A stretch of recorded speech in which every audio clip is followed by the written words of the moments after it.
Yo les gars, on se retrouve aujourd'hui pour une petite vidéo. Aujourd'hui, on s'intéresse à une nouvelle link qui a été annoncée dans Supreme Darkness qui est Abao avec The Lightness Shadow, qui est une link 4 et qui est démon. Donc c'est vraiment une carte qui est super intéressante où j'ai vu pas mal de decklists et pas mal de decks qui en profitent. Donc on va voir tout simplement dans cette vidéo qu'est-ce qu'elle fait et voir un petit peu quels decks peuvent en profiter. Donc on est parti pour l'analyse de Abao The Lightness Shadow post Supreme Darkness. Qu'est-ce que fait cette link 4? Donc elle est bien ténèbres démon et elle a 2800 d'attaque. Donc au niveau de son invocation, deux monstres en incluant un monstre démon, ce qui est vraiment assez simple pour une link 4, on va pas se mentir. Durant la main phase, effet rapide, on peut discard une carte et activer un de ses effets. Donc c'est bien un effet rapide et ça c'est extrêmement intéressant. On peut détruire une carte sur le terrain ou bannir cette carte jusqu'à la end phase, et si on le fait on invoque spé un monstre light ou dark depuis notre cimetière.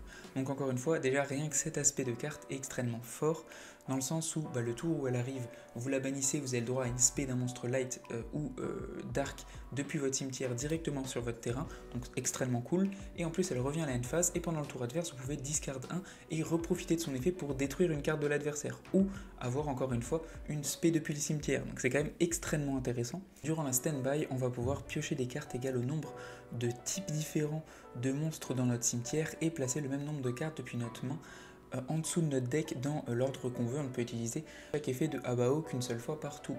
Donc en plus de ça, on va avoir un effet de draw si elle arrive à rester sur le terrain, et logiquement on peut encore une fois, comme je vous disais, la bannir jusqu'à la prochaine end phase et être sûr d'avoir durant la prochaine stand-by notre effet pour piocher. Donc cette carte là est très bien parce qu'elle permet de spé, de détruire et de repiocher des cartes, ce qui est quand même assez fou dans Yu-Gi-Oh! Au niveau des decks qui vont en profiter, on va avoir tout ce qui est Fiend Smith, Yubel, possiblement Unchained, etc.